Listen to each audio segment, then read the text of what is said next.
My job was to be out there around the left-hand side of the Howard County Jail, sitting by the fence, getting ready to catch the heartaches that had no home.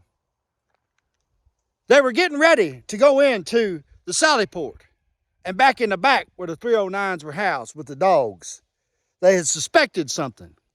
And Brad Davis had came to me and said, "Hey man, I've got some marijuana on the roof. Do you think they'll smell it?"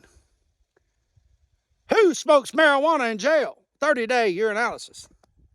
So there I was, and I seen it coming, the first package. It looked like a bale of hay off the roof.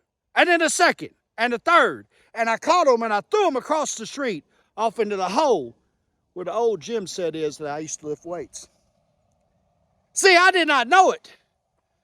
But earlier, a couple of weeks earlier, they had found out that Peepaw was fixing to go home, and he was a cabinet maker. And they had decided to remodel the city side that lined up to the county jail. And when they did that, they had to remove everything out of that city department. So they pulled up the longest portable building you'd ever seen in your life. It was huge.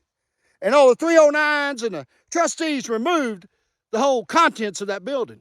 And part of the contents, apparently, was the evidence room.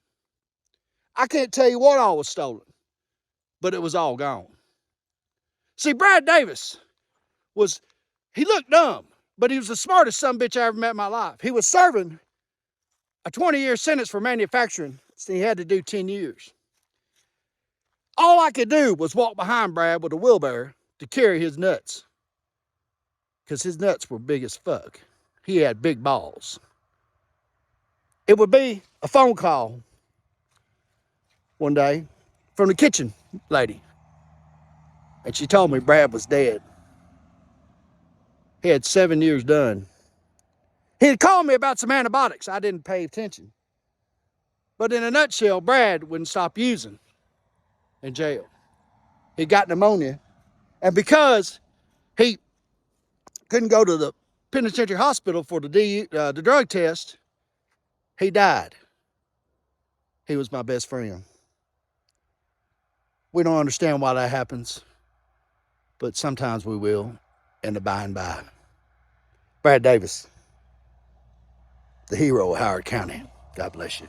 Fluent English.